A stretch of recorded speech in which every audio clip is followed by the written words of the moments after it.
and welcome back to Neuro Chatting, the podcast series that talks about all things neuro and everything else.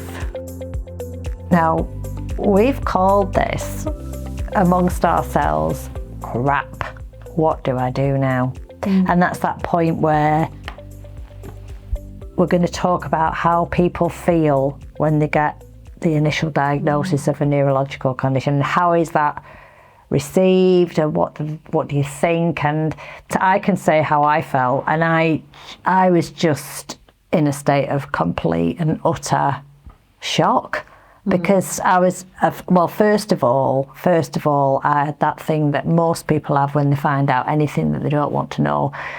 How has this happened to me? And I wish I could say that I never said why me or anything like that, but I said plenty of those things. I was awful. I did not accept it with any grace whatsoever, because I didn't feel like that. I felt angry. I wanted to shake people who were telling me these things, because I just thought, how dare you say that to me? I've got plans, I've got a future, I've got a career, I'm going to be going places, I'm excited, what's all this about? And also, what is that medical equipment doing in the room? Where's all that come from? And, it was just horrible. So I do feel that, I'm tired to say crap. What do I do now? Because substitute that for something stronger if you want, I suppose. I think it's interesting that you just said there, it's kind of going off what we'd sort of planned, but you said you didn't accept it with grace. But where does this idea come from, that somehow you're supposed to get devastating news, whether that's about a diagnosis or just in life in general, and there's this expectation that, oh yeah, you should accept that with grace? Like, where does that come from, and why should that be the case? I don't know. I mean, you do hear it sometimes, and this person, someone might write something about someone and say, and they never complained and never said, why me? And I said all those things. I mean, I can remember absolutely crazy, lying in a hospital bed. And at that time, 25 years ago, there was no neurology department. We didn't even have a neurologist in our area. And I was in a hospital that was just not quite sure what they were going to do with me. And then it sounds crazy now, but I can remember saying to my husband, I mean, we were in there I was in there on my 21st wedding anniversary, so that was like really rubbish, and the hospital had been very kind and brought us a little meal that we could share together for our anniversary. And oh yeah, that wasn't doing it for me, I mean, it wasn't enough. And he's sitting there trying to be supportive and loving and all the rest of it, and I just said, they'd have shot me during the war, And oh, bless. But that's how I felt. I was angry, and I wanted to tell people I was angry, but it didn't seem appropriate. So kind of in a way now I understand other people. That is what's bubbling underneath. You're allowed to say, I feel like rubbish, I'm not happy, this has happened to me, it's ruined my life, because it does. And hopefully, it's kind of, you and I have chatted, Aisha, haven't we, about, kind of, I'm not the nice person everybody thinks I am, because I'm actually quite selfish. The thing is, for me, I didn't think about creating neurodropping at that particular time I was diagnosed. Definitely not, because I was too ill. I mean, really seriously, I was ill. But then after about a year, 18 months, I do remember as a chat with my sister, and she said, well, somebody might be able to help you. And I thought, I'm going to find that person, because I was then on a crusade to cure it, because I'd be the one who found the cure for what I had. And, that was kind of there at the back of my mind, or prove it was a mistake. And we'd find out all this eventually. And I did actually contact, I have multiple sclerosis, by the way, in case I haven't mentioned that. I did find a national charity, and I contacted them, and when I rang up, they said, you're ringing just at the right time. And I thought, oh, amazing. They're going to have a meeting that'll be great. What's going to happen at the meeting? Oh, we're going to get a talk. I said, oh, and I'm thinking, urologist's going to come along and he's going to tell me the secret to curing myself, or what medicine I can take, or this, that and the other's going to happen. I said, what will the talk be about? And this is what she said. He's going to talk to us about making dollhouse furniture. And I just thought, that's it then. So and I rang my sister. I said, get me some wicker basket now, because that's about all I'm good for. I was a totally horrible person. But I felt like that was not what I wanted or needed. And I kind of think people either want someone who's going to give them something that's useful or an alternative. And I hope that, what we've created at Neurodropping is kind of offering that, because we do listen to people first, hear what they're saying. And it's all right to say to them, yeah, it's crap, isn't it, that? Or worse. I'll say worse sometimes. And people, it's nice, I think, for people to have that opportunity. You can't always do it in front of your family. You kind of keep things to yourself a bit, don't you? Which is where, we talk about things like hiding things, masking things. And I think that's important, though, what you said there, because you can kind of understand, or I can understand from the outside looking in, I can understand your frustrations if you finally find someone that might be able to give you a bit of support. And the support that you're needing is actually how to deal with your diagnosis and how to work through that and all the emotions that you're feeling. But you can kind of understand now, with you having established Neurodropping and recognising that there's times and spaces where your members need help and support, like this podcast is aimed at, to help them through the diagnosis. But then there's also times when your members need to switch off from the diagnosis and have a bit of fun and do music quizzes and play badminton with a balloon, and so you can understand maybe that Charity was doing this talk as a way of switching off, bringing people together, but switching off from the diagnosis and all the crap, all the rubbish that you have to go through with that diagnosis. But I can also appreciate that at that point there just wasn't that hook to sort of get the support onto that you needed. When we get people contacting us for the first time, generally speaking, people, if they come through the front door, they are a smidge away from breaking down, because it's taken a massive amount of courage to come through the door, because you don't know what's going to be on the other side. You don't know who you're going to meet. You don't want to know if someone that you meet is going to be much worse than you are. You don't want to know all of these things, and yet you do. You want to come in. And so if anyone telephones first, we'll say, well, if you pop along, you can have a one-to-one with myself or one of our staff, and we have a chat, and you can let us know what it is you'd like to talk about and that kind of thing. That's how we would introduce it to people. And the same happens. Usually it's Dorothy flitting around, putting the kettle on.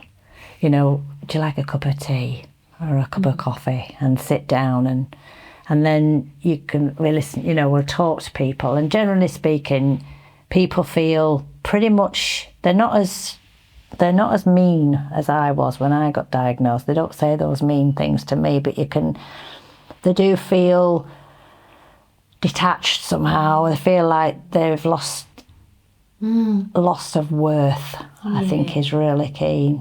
I think, Aisha, you all remember quite early into your PhD, and you were you go through the stages of grief. I can see that. I see that through my own research as well, with the different people I've spoken with over the last 10 years. And it is when, especially if they transition, because neurological conditions, it's that transition from generally being quite healthy, able-bodied to, and then also, as you say, the not known. So sometimes going to a centre like Neurodropping, you suddenly could be faced with, that's my future.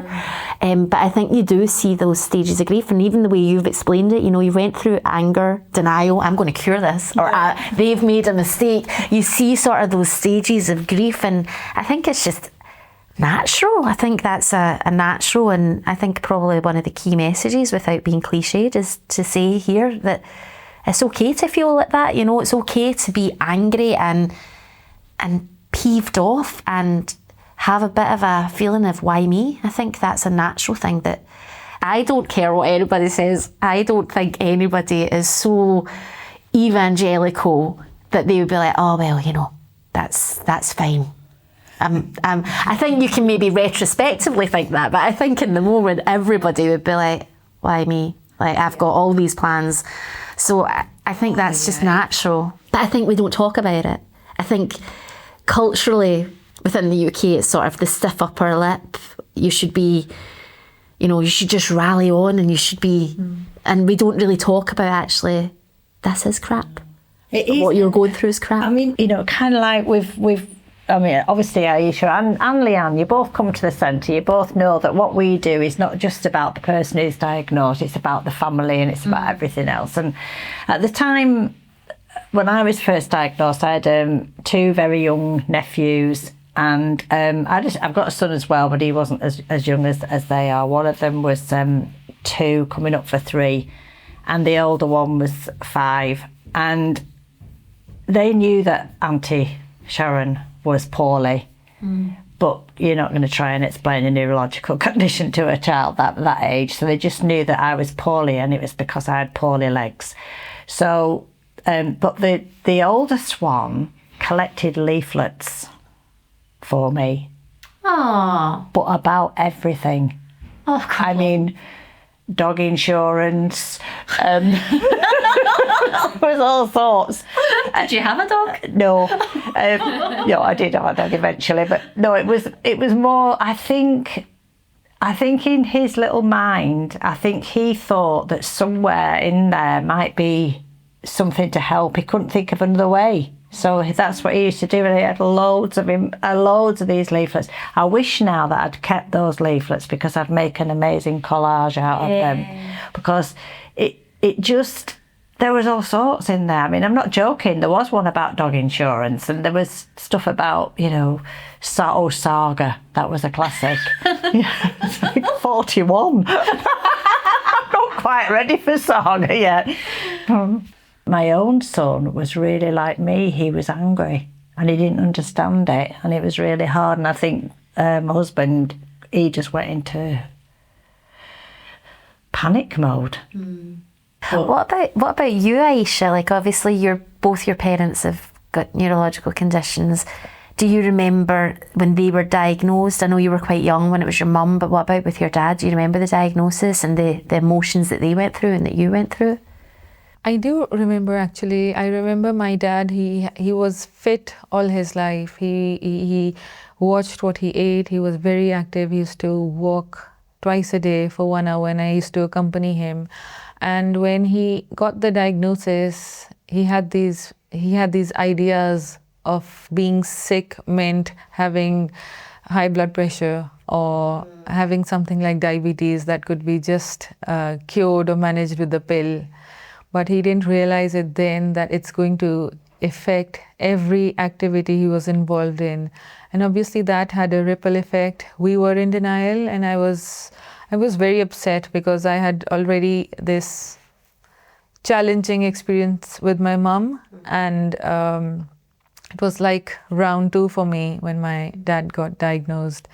And he was in denial, but I'd say he didn't fight it a lot. He was like, okay, he was a very calm person, and he just took in whatever life threw at him, and he didn't fight it. But I remember him going to different doctors, having that expectation of a wrong diagnosis. So he went to different places to have a second opinion. But unfortunately, every doctor he went to, they verified that it was Parkinson's. And it was just, initially I'd say it was denial, and then he had to accept it, yes. And that was hard for you. And was there anybody supporting you at that time? I had no support because both my sisters were here in the UK and I was still at university, and it was very difficult. I'd say I was used to managing my mum, but now seeing my dad and his Parkinson's progress so quickly, I was really upset with that. And I think more than their condition collectively, what upset me more was that socially it was unacceptable for me to take on that role, and people making fun of me. In fact, my teachers and my friends, and even family making fun of me that the roles have switched. Maybe just to contextualise for our listeners, like, can you maybe explain what that is? Because I think that's probably quite a different, it's quite a different cultural reaction to what they would have in the UK. Yeah, so I come from Pakistan, and in Pakistan we have a very little budget for health, and the budget we do have for health, the budget the government has for health is just for managing sicknesses like blood pressure, diabetes, something that can be immediately controlled. Otherwise, conditions like mental health or neurological conditions, they just take a back seat, and it's like the doctors make you redundant for life, and we don't have the kind of facilities you have here in the UK. I was practically doing everything myself. So for all the equipment we got for my dad, I had to order it from here. My sisters used to get all the equipment, and we used to send it off to Pakistan, and just to make life easier for him. And yes, secondly, in Pakistan, it's the son's responsibility to look after the parents. So because I had no brother, it was taken terribly by society that I was in that place looking after both my parents, whereas they should be the ones looking after me. And we come from a society where neurological conditions or mental health is not taken very seriously. So they think that it's something very unimportant. And I've had a lot of people tell me that you have a condition that rich people have, because obviously you can't physically see it, but you can measure high blood pressure, or you can measure diabetes. You can't measure the extent to which a person has Parkinson's, or the extent to which someone is forgetful. And apparently on the outside you look okay, but inside people don't realize how hard it is for the person themselves or the family that's living with them. So I had a lot of people tell me that, it's like a fake illness, or rich people have these illnesses, because as a country we don't invest a lot of money in neurological conditions or conditions related to mental health. So yeah. So how long ago was your mum diagnosed, and then your dad? How long ago are we talking here? So my mum was diagnosed in 1998, 1999, and I was Alzheimer's, 10. yeah. It was Alzheimer's at Yeah. So I was about 10 or 11 years old then. Oh, goodness me. And my dad was diagnosed in 2006, and I was 18 in 2000. I'm just thinking, because you talk about, in a way, we've got a phrase for it now, haven't we? Invisible. Yeah, that's what I was thinking. So they see invisible disabilities as almost a rich person's illness, which is really, that's interesting from a sort of cultural perspective. But I think that a lot of the things you're saying, in a very perhaps not as severely, happened here. Because people don't understand. People, when. Kind of like, I'm going to use my own experience to sort of give you an example. Someone once said to me, kind of what's wrong with you? And I said I'd got MS, and they said, right, well, it could have been much worse than that. You could have had a heart attack. And I said, yeah, but the brain controls everything in your body. So kind of like, and I think it's not that people want to be rude, or people are being particularly mean. It's just that they don't understand. And when you've got societal pressures such as you've got from the culture that you live in, that's even harder. And it makes me as a founder of Neurodropping wish that there'd been something like this, because I pick up on a point you made early on about how quickly your dad deteriorated, and I'm just wondering if the fact that, if he was isolated, if he was not getting that support, that will have contributed to his deterioration. Do you think that's a possibility? Yes, definitely. It was very much the case, because with I'd say with the neurological condition or with the mental health condition, we are accustomed to hiding it. We don't want other people to see it. So he was very isolated in that way. and then both of my parents having the same a neurological condition, different conditions, but both neurological. It was frowned upon, and even family members did not accept it. And so we had this idea that why would society be helpful, or why would the society support us when our own family members, blood relatives, don't offer that support? It is always the elephant in the room. It's there. You can't get away from it. No. It's hovering, even if you're not supposed to talk about it. And if society doesn't like it, you can't avoid it, can you? It's part of your life. And dealing with how it affects you and your family, it must have been devastating for your family, for your parents, and to know that they were going to put a lot of pressure on you. That's because you're the youngest. Are you the youngest? Yeah.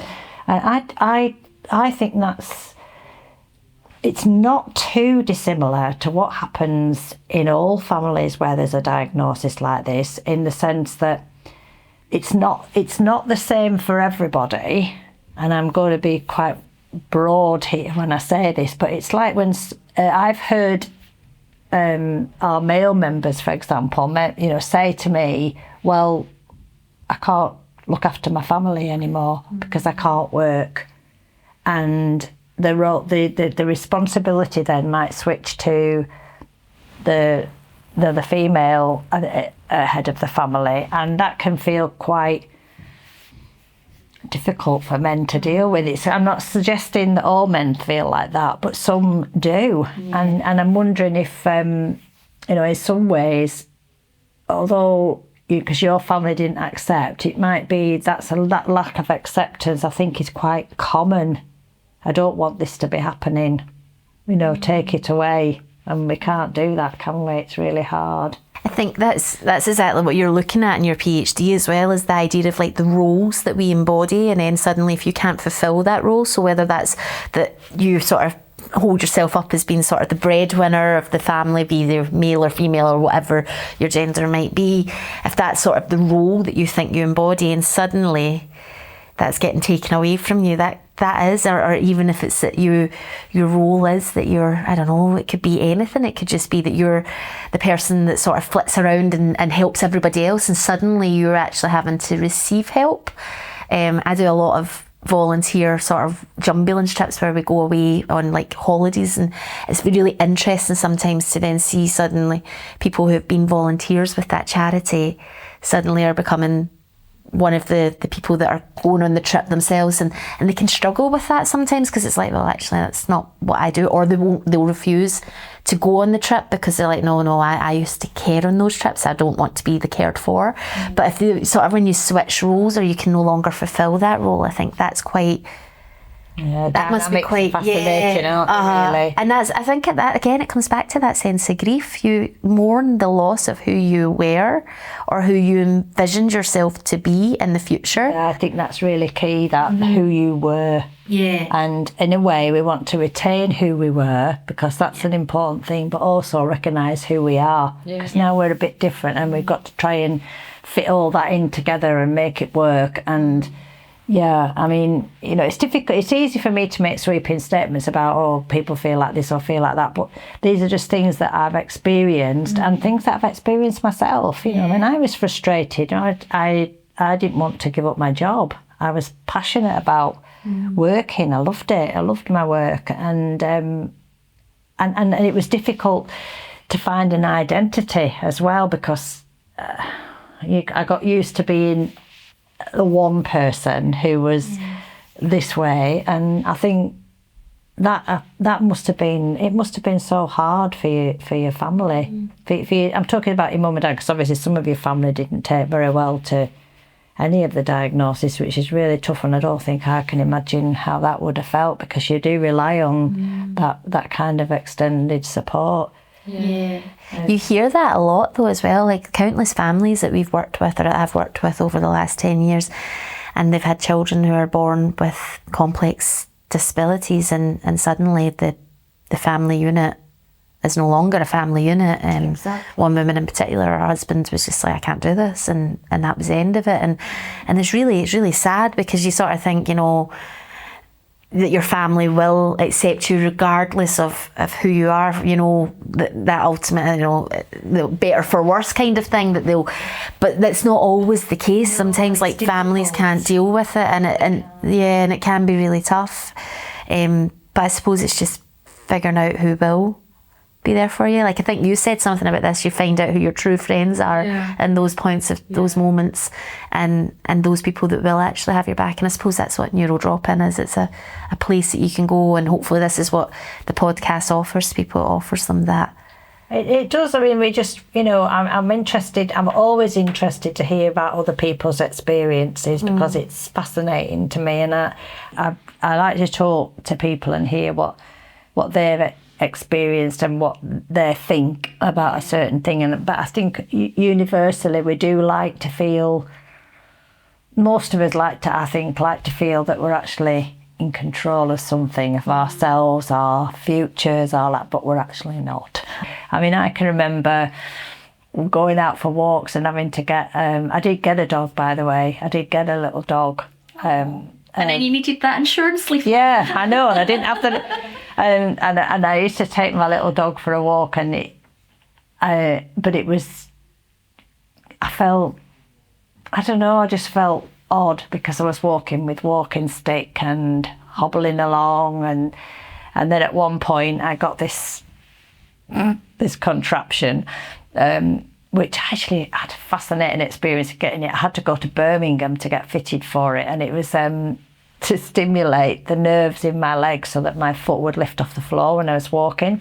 But the thing was, it was quite basic back then, and I was supposed to switch it off in the supermarket because it would go off every time you reach for a pint of milk. So I used to get an electric shock. Oh, God. You'd be walking down the aisles in Sainsbury's and sort of, I think, God, that's going to happen. But, you know, it's all of that, and it's how you have to change how even your home looks. You know, when I can remember the tantrum I threw when I had to have a stair lift fitted, because it was going to be fitted over the top of my Laura Ashley carpet. And that was... I was not happy. I was not happy at all about that. And I do grumble, and I do moan. I mean, you know, but I kind of think at the same time I've got empathy. I can say to people, I know how it feels, because I do enough moaning myself, so I moan on. Yeah, but I think that is natural, and I suppose it's... Do you? Do you think it is? I think it's natural in terms of... I think it's probably, it's unnatural to stay in that position, but I think it's natural to have... Everybody feels that. We all kind of, you know... We all kind of feel at times, oh, why me, or my life's so... Like, this research is one of the best things. I think it's made me such a better person, because see, when I'm sitting moaning about, this has happened at work, or that's happened, suddenly then, or the weather, how dare it rain, then suddenly I'll just think of something and I'll be like, you selfish person, like, you have it so easy. And I do have it so easy, but I think we all get caught up in the, oh, why me, even if it's... And I think when it's a neurological condition, and it's a chronic condition like that many of the listeners here are facing, that's even going to be more pronounced, because you're going to sort of have probably more interruptions or niggles that disrupt your everyday life. And so I think it's natural, but I think what's important is to feel that, and then but also to be able to find ways to sort of laugh about things as well, like what you were saying there about the funniness that comes with disabilities at times, or the funniness that comes with neurological conditions like the electric shocks. Or I remember chatting to a young girl who was 12 years old with cerebral palsy one time, and she was saying about, the fart faces. She's at that level where people let out the cheeky little fart and don't think, and she's just like, whoa, that was right in my face. And there's all those kind of things that happen that you don't think about, and it's a bit gross, but equally it's quite funny when this 12-year-old's calling out the man in front, and he's suddenly thinking, oh crikey, I didn't think about that. But I think those are the things that we should talk a little bit about as well, and hopefully we will throughout this podcast. But I think it's natural to be in those positions where you're going to think, crap, and you're going to feel like crap, and it's okay to feel like that. But I think it's just how we can try and make sure that that's not all you ever feel, that you can kind of come out of that as well, and still embrace life. Because I think a lot of it comes as well that we automatically assume disability means that there's no ability. So that's a socio-cultural ugliness that if you think about, as soon as you have any condition or you have any, then you're treated differently, and somehow you're not seen as fully whole. And we've all been kind of socialised to think that that's the case, but it's somehow a lesser person because you, exactly, you know, your leg doesn't work. Or I mean, I think that I'm really, you know, it's interesting to hear you say that about the farting, because at some point during this podcast series we are going to be talking about the toilet. Oh yes, toilet chat. Toilet chattings. And I'm pretty sure that if, you know, our listeners out there with neurological conditions or neurological condition experience will know exactly where I'm coming from here. Yeah, we could go on forever, couldn't we, really, with all the things. And we will be going on forever. And so, yeah, hopefully you've enjoyed this podcast, and hopefully it's maybe helped some of you listening to it to think about your own diagnosis and realise that it's okay sometimes to just feel crap and to embrace the horribleness of it all. But on that note, we will leave you and we'll talk to you next about the lighter parts of the diagnosis.